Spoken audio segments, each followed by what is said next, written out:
plenty of power to spin the tires on a cold day though. Starts every time. What is up, Rad Potential YouTube? Welcome to today's video. Is a 4-rotor swapped FD RX7 actually streetable? Can we drive this car around town? And is it at all practical to drive this car around town? So we're starting the video with just under a half a tank of fuel. That's a key point to keep track of in this video, is our fuel consumption. We're not going to drive very far in this video, I can promise you that, but this is going to be probably the furthest on a street that a lot of, or I'd say I would honestly be willing to make the comment that this is probably the most street driving that a 4-rotor FD has done in a long time. So there's other 4-rotor swapped FDs that I've seen get driven around. I know this one's got about 1,000 miles on it, but let's go ahead and rip this thing. So cold start, 4-rotor. I'd say this is a pure actual cold start, but I didn't want to have to sit here for 20 minutes and let this warm up. The engine temperature is 140, so it's cold enough that we're not in our just regular, fire up, but this is a slide throttle 4-rotor. Let's kick it.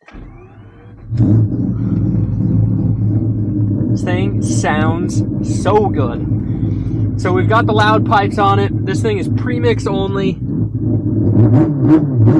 And it is a slide throttle side port 4-rotor. So this is not a 4-rotor made for horsepower. This is a 4-rotor made for doing exactly what we're going to do in this video. So let's see how well it does. By the way, the first order of business is actually something really cool. We got to stop by the place I used to work here in my hometown as a kid. I really want to show this thing to a few of the mechanics there that work on like Polaris Ranger and lawnmowers and all sorts of stuff like that. They had a big impact on me as a kid just with learning how to work on stuff, and also just, send your 14-year-old kid to work in a mechanic shop. You'll learn a lot of stuff.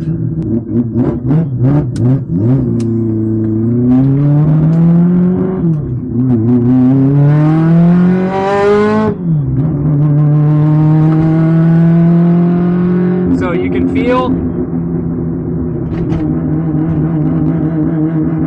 that little bit of buckiness, and the slide throttle is super touchy. So all the drivability around town you're doing within probably 5% to 15% throttle, and this car's not really suited for that. Chris Ludwig at LMS EFI tuned it, and he did a really good job kind of getting that off idle like acceleration enrichment right, so taking off the stop sign is good. But you can't just floor this car. It gets too much air too quick and it kind of falls on its face. You can hear it right there. I'm on off the throttle before it even revs.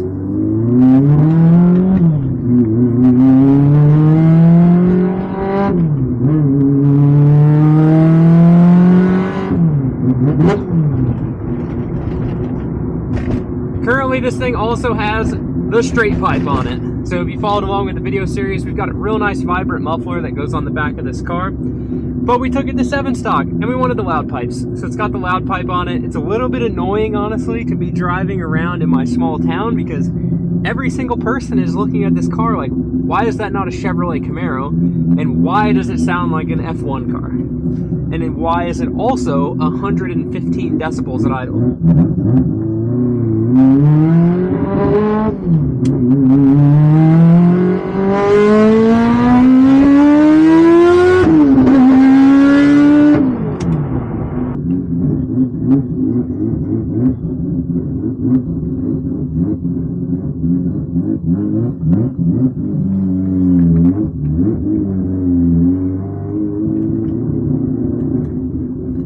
We're going to have to come by after break time.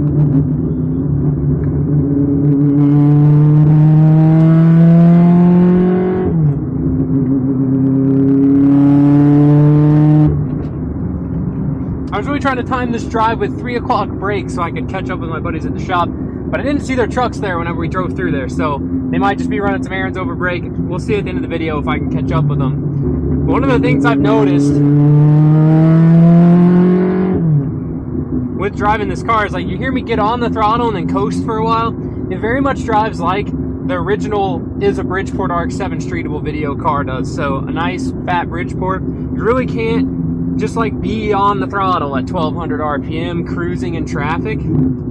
It just feel it start to buck, or else I can feel it. You can see my head going crazy like I'm at a disco party rave or something, but it's just not entirely the best car to drive around. But I don't know. streetable has so many different definitions. To me, it's like my red RX-7, which is very much a track car, is street legal. And it's streetable, but I wouldn't say that it's necessarily comfortable. Now, this one definitely, with the air conditioning and the heat and the power steering, is a lot more comfortable while still retaining the definition of streetable. But here we are, sitting in traffic at a stop sign, just watching cars go by. The clutch feels great. Everything feels really good on the car. You know, I can sit here. We're sitting at 170 degrees coolant temp. This guy in his Dodge Charger is very jealous because that's a V6 Charger and we have a rotary engine FD-RX7. Not quite in rush hour Nashville traffic, but we're in rush hour Jasper, Indiana traffic, which is, you know, small town life.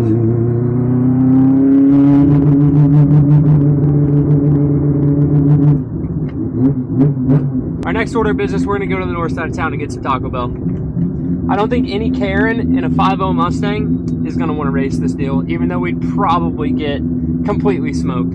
That's the benchmark I use in every single video, is can we keep up with a 5.0 10-speed convertible Mustang with 2 kids in the back, and then Karen in the front, gonna hit the throttle, but probably only use like 60% throttle. You know, 5.0s are pretty serious cars. We just got to be able to like beat that car off the line, you know? The kid in the back seat's got to be stoked that our loud, annoying rotary engine car like almost shattered the mirrors off of this Mustang, but makes me feel good knowing we're faster than a 5.0.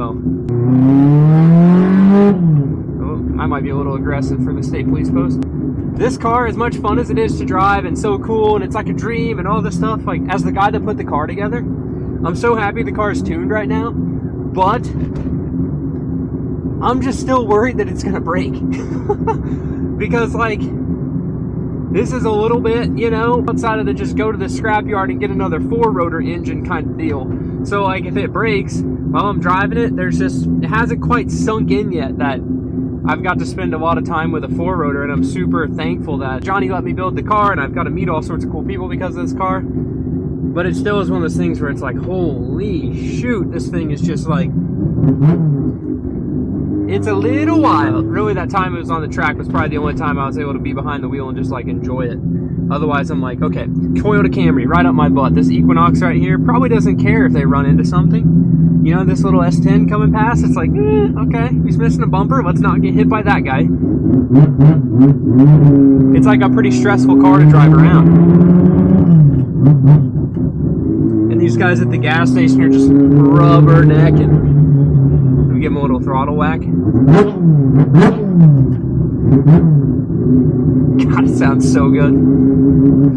I could do that all day. I don't know how Johnny doesn't just like go out in the garage, fire the car up, and just sit there and listen to it. This is like a symphony of rotary guys' dreams. Like this is the dream right here. We're driving a 4-rotor RX-7 through town. This is probably the first time a 4-rotor RX-7's ever driven on this road, ever, in the history of the universe. We're going straight on 231 North.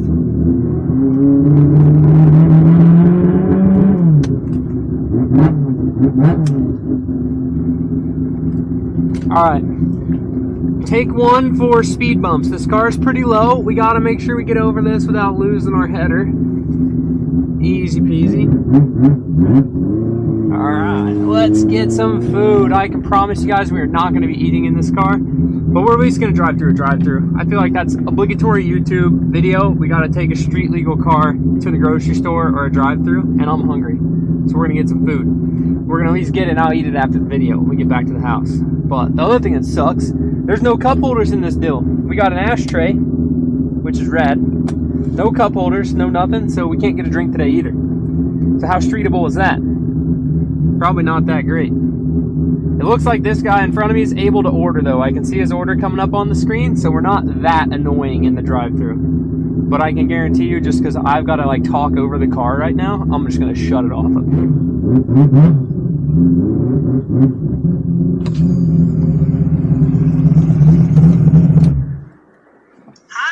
Are you checking in with your app to earn rewards points? Nope. Order whenever you're ready. I'm going to do 2 cheesy double beef burritos. Starts every time.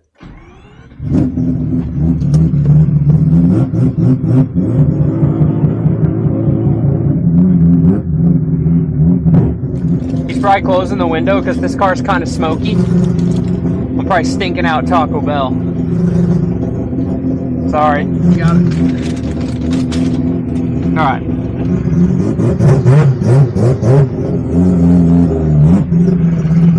Now we can go for a rip.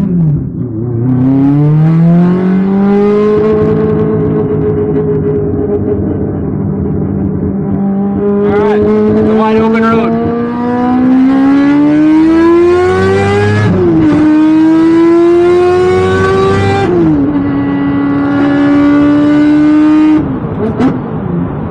Gosh, this thing sounds so good. I swear the fuel gauge moved during that pull, like it just was going down. And we're about at a quarter of a tank, guys. We've been driving around for about 35 or 40 minutes. Literally, burned a quarter of a tank of fuel. But dang, this thing sounds so good.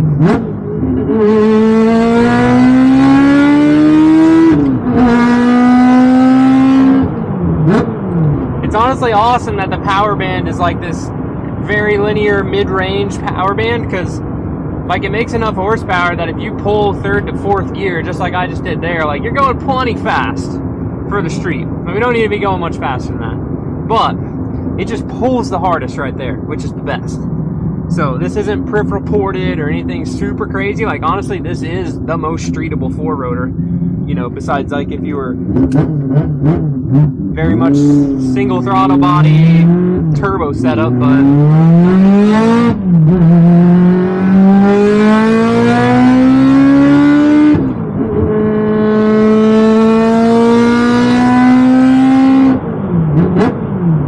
gosh, it just sounds so good. I would like apologize to everybody's eardrums within a 2-mile radius, but honestly, this is a sound more people need to hear. We need to share the four rotor experience with the world. More people need to know. When a car can do what we're doing today, which is drive around town and like it's not overly cumbersome and it's not too terribly annoying to drive, like those cars, one, they take a lot longer to like get sorted out to build, but two, like if you're not going to enjoy getting in your car to go drive it on what would be the most easily accessible kind of driving, which is like around town, then it makes it so much harder to like own a car. Because if you own a car that's like a dedicated race car, just a second, I gotta accelerate so I can coast. But if you own a car that's like a dedicated race car, then you don't get out and drive it as much as you should. And like life's too short to drive boring cars, you know, you gotta get out and enjoy it. So, I'm stoked. We're driving past the middle school over here, and hopefully, there's going to be some little kid, it's going to be me, you know, me at 10 or 12 years old, standing out here playing tennis or something, and he's going to see this thing drive past and be like, holy cow, I need to know what that is, and then he's going to like ask Google or Siri or whatever on his phone and be like, Shazam, what is this engine? And hold his phone up, and then it's going to be like, yo, go check out the Rap Potential YouTube channel to learn about rotary engines. And then once you learn about rotary engines, then he's going to want an RX7, and then we've inspired the next generation. All with a couple revs. But aside from literally having to drive it just like a normal Bridgeport rotary, which a lot of you guys, me, have done in the past, I think it's very attainable to drive a Bridgeport on the street. It's pretty streetable, guys. You can take one of these and you can have a ton of fun and you can drive it around and share the rotary love with everybody else. And you know, a whole nother topic for a whole nother day is the price of everything in this car. Is like, yes, there is a lot of money tied up in this car for not a lot of performance value, but that's not the goal. The goal is the amount of smiles that are put on your face when you drive this car. I don't know that there's an amount of money that can like quantify that, you know, like a lot of people say, you know, you can't buy happiness, but you won't catch me crying in my four-rotor swapped FD RX7. I mean, I probably wouldn't be out here crying in this four-rotor swapped FD RX7 because it's not mine and I don't fit in FDs, so I'd at least just go crying in RX8. But there's just something to be said about, like, this thing's rad. Like this old dude sitting over here on his driveway. He's probably never heard of four-rotor before in his entire life. And he's sitting here looking at this thing like, what in the heck is that? And if we wouldn't have been able to drive our car on the street, we'd have never been able to, like, give this guy something to talk to his wife about later at the dinner table. And, like, that's what matters in life, right? It's the experience and having fun. And that's what we're doing.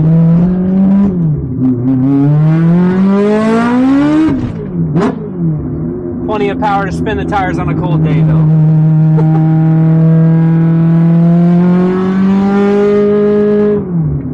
So with that, thank you guys so much for watching the video. I've been wanting to do one of these with this car, but like once it's like actually tuned and better drivability and all that stuff. And drop in the comments below if you would actually street drive this. Like, assuming the engine can go 100,000 miles like every rotary engine, like would you daily drive it?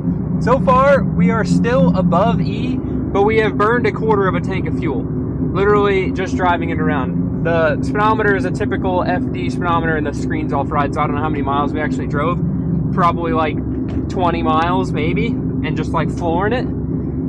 So fuel mileage definitely not the thing. But you let me know, would you daily drive it? Would you drive this thing around all the time and just enjoy having a 4-rotor RX-7? So with that, live a life you don't need a vacation from, guys.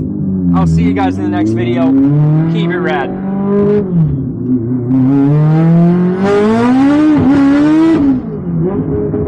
Damn, this thing's sick.